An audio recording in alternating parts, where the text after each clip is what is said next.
Other interesting business news: Ford claims that they'll have a profitable EV at $30,000 in a mere 2.5 years.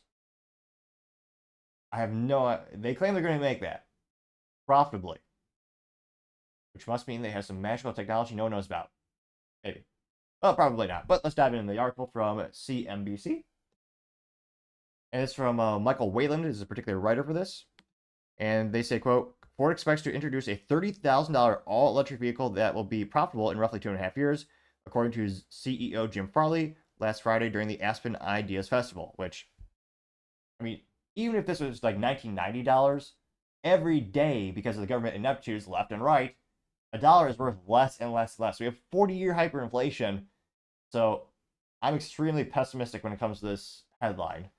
Now, Farley said that Americans need to, quote, get back in love with small cars instead of larger ones, which is hilarious because small cars are garbage from manufacturers because they don't make money on it. I remember when I was in the automotive community, the Chevy Cruze, which I love, I had a little Chevy Cruze Eco myself, the stick shift, as all cars should have by default. I mean, dealerships would lose about like $483 per sale. They're trash. The only way they made money was with financing, accessories, and the service lifetime of the vehicle. Which, shoot, even when I bought that thing, I think I got like 8 free oil changes or something like that. It was a pretty good deal, and I got mine used from a random dealer, or was it across state lines? But nevertheless, it's funny he's saying, oh yeah, you need to get back in love with these little cars. Your company doesn't make them anymore because you couldn't make money on them. Which, again, from a business perspective, I understand that's why Ford makes a lot of the F1. They make the most popular truck in the United States. They make a lot of SUVs and crossovers. That's where the consumer is willing to spend more money, and that's where the consumer sees more value. Those are the most popular things that Ford makes, and truth be told, most automotive companies. That's why you see less and less of these entry-level, low price point, little small cars. Americans also have that preference; they want larger cars in general. Unfortunately, as Americans have become larger themselves. I mean, just go into like a 2000s era Japanese car, and you feel, and some Americans can't even fit in these days. Again, another topic for another time, perhaps. Probably a little brain fart there. Now, Mr. Jim Farley said it's crucial for Ford to make profitable EVs in the next 5 years as Chinese automotive makers continue to expand globally, which that is the big elephant, or rather the biggest panda in the room. China's already making production facilities in Mexico, or some people call it Mexico. And guess what? Biden's tariff on Chinese EVs, so China can't import them directly from China. Well, guess what? That doesn't apply to cars that are made in Mexico. China just sets up legal entities in Mexico, and they're going to make the cars there. Mexico is much more attractive from a business perspective in terms of having a much, much lower price point in terms of cost of labor, as well as they don't have the EPA kneecapping them left and right.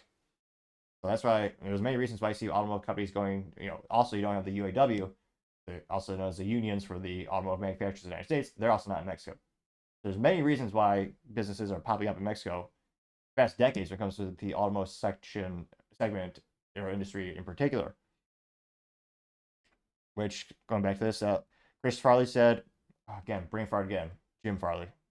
Although, interesting enough, they are related.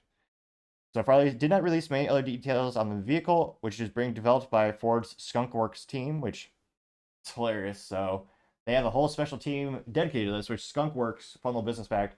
If you look into Lockheed Martin, that was their special division, their subdivision or group that actually made some of the most advanced vehicles and airplanes in history. And they did have a cute little skunk icon. Now, he said that their main competitors are expected to be Chinese automotive manufacturers such as BYD and anticipated entry-level cars from US EV leader Tesla.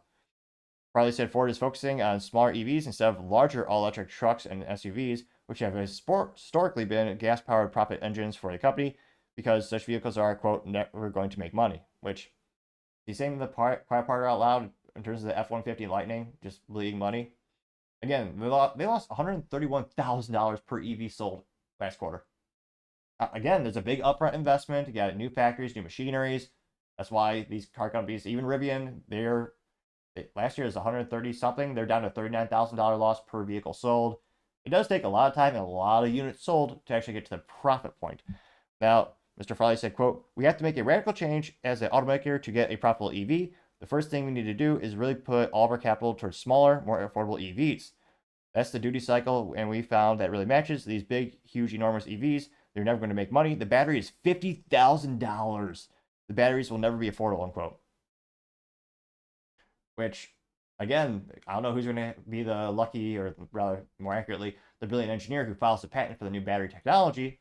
But in terms of breaking through and really having an EV revolution, that's really, in my opinion, what needs to happen. Lithium ion is prohibitively expensive. As he said here, $50,000 for a battery. Also, conceptually, I think this trash is, again, it's like a smartphone. You're locked in terms of an EV. And I mean, if my car, heaven forbid, it ever goes bad, which statistically speaking is less likely because it's Japanese manufactured, well, you just go to the junkyard or you get a spare engine for a couple hundred, a couple $1,000, and you just swap that in with an independent automotive, mom and pop shop. EVs, you're locked in, and guess what? You get that one battery from that one supplier. It can be up to $50,000. Jeez Louise. Now, he said that, quote, they also said a Ford spokesman later clarified Farley was referring to large vehicles such as the company's Super Duty models or vehicles that require massive batteries to achieve significant EV range of 500 miles. They claim that he's totally not referring to the F-150 Lightning or next generation EVs. Ford said that earlier this year is postponing production of large three-row SUV and a plant in Canada to 2027 from its initial plan of 2025. It also postponed next generation pickup, codenamed T3, to late 2025 to 2026, which, would be an interesting name for one. But yeah, he's saying, I don't know how he's going to do it. And I did, I guess I need a fact check. I said they lost $131,000 per vehicle. That's incorrect. They lost $132,000 per EV sold. So not doing great. Ford, granted, their losses were even worse last year. Now, he also says, quote, if we cannot make money on EVs, we have competitors who have the largest market in the world, who already dominate globally, already setting up their supply chain around the world. And if we don't make profitable EVs in the next 5 years, what's the future? We'll just shrink into North America, which, and globally, I mean, who's the biggest automobile maker, most successful one? Toyota. They're making a lot of hybrids, which is, again, one of the fastest growing segments in the automotive industry that consumers prefer is hybrid technology. Granted, not for me. I prefer stick shift and car that'll last over 200,000 miles.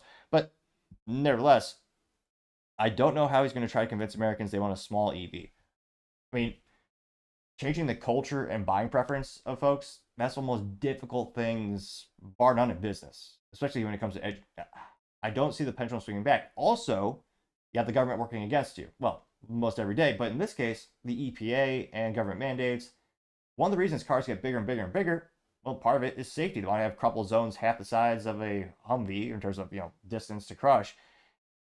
And you have to have, inherently, it just makes it more difficult because every year cars have to be safer, which, again, that usually means more airbags, more sensors. So things that increase the weight of the vehicle. Then the EPA also wants them to be more fuel efficient. So there are many reasons why very few small cars are left out there on the market. And there are many reasons why Americans are moving away from those. And even if, again, he has a union to worry about too. That's the most expensive labor in terms of the automotive community. The United States laborized or unionized labor is prohibitively expensive. You're talking about $75 just to have someone put a tire in a car, even though they're using a machine. And one of the biggest costs is the legacy cost, paying out people who are already retired. There are many reasons why that was detrimental. Not the single, but one of the greatest contributing factors of why companies like General Motors as well as Chrysler went bankrupt during 2009 were the unions. They're much more expensive, much less efficient, and they just happen to make vehicles that are much less reliable than the competition. Granted, you could also blame the parts manufacturers and suppliers or the quality assurance departments that they allegedly have, but they have the most expensive labor. They don't have the best engineers in terms of becoming a tech company and getting to the EV automobile industry. So let's say magically Farley's able to get the best engineers on the planet to come work for Ford. Okay, where are you going to make this? Let's say you make it in Mexico. That'd be a great way to cut costs, make it a lot more affordable. That'd be a good one. Depending on who's, depending politically speaking, who's in office, maybe there's less tariffs, maybe there's more tariffs. How will you get that price point so low to Americans, to you to make money at $30,000? Again, every day the dollar is worth less because of the ineptitudes of the U.S. government. I don't see how it's able to happen. Even if you get because again, the more units you sell, the more you could, the less it costs per unit. But even if you sell so many of these, I don't see how they could conceivably make a profit on it.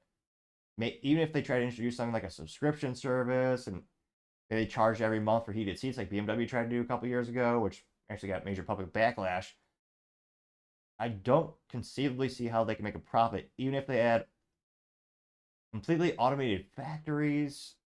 just, again, you really do need a new material for the batteries. Which, again, there are engineers around the globe at many companies working on what's going to be the next generation or the next better, more efficient form of energy. But yeah, lithium ion. So again, consumers don't like small cars on average, to summarize, and I don't see how I get the price point down. And anecdotally speaking, react in terms of, anecdotally, I live in Texas. I think I know two people who do have EVs. They are leasing them because the manufacturers are actually losing money at the price points that they're giving. It's a really good deal from a consumer perspective. But no, I take it back. I do know one person who has an EV. And granted, I know more than 3 people, so I'll get that unpopular. So they're not that popular. The rate of adoption for EVs is dramatically decreasing. And again, hybrids, that's the biggest growing consumer category. Will that still be the same next 5 years? I mean, what's going to push people to EVs? Less reliable, less efficient, more cost to ownership long term. It'll be interesting, more accurately, it will be interesting to see what the Ford family wants to do. Because again, they control the largest voting shares of stock. Again, you and I could go on the New York Stock Exchange and buy Ford stock if we feel so inclined to get not financial advice. But in terms of who's running the company, the Ford family is still very much in charge of the good old Dearborn, Michigan-based company. So do they agree with Jim? And Jim is a great, I mean, I like him in terms of he's an automotive enthusiast. He's a race car driver. I mean, he has passionately said, like, he doesn't care what GM does. He doesn't care what Chrysler does. He will always make an affordable V8 sports car. That's cool. That's very rare. I would actually argue they won the Pony Wars in that regard, considering the new Camaro is going to be an EV, apparently, and the new Charger is a inline 6 and EV, apparently. So I think it's safe to say they won the Pony Wars. But in terms of, Ford getting that price point, making a profit in 2.5 years, where inflation is only going to, it's probably going to get worse. I don't see how it's going to work out, but let me know in the comments. As always, I'd be fascinated to hear what you have to say. Thank you, everyone, for taking the time to tune in. Again, trying to get to 4,000 subscribers by the end of the month. So if you could click that button, I would greatly appreciate it. Also, leaving a thumbs up, thumbs down, or comment is a great way to give me some additional feedback, letting me know how I can make the show better and better. Lastly, don't forget to take the time to tell your family, tell your friends, tell your coworkers, heck, tell your enemies, tell anyone and everyone. Just stay safe, fight the good fight.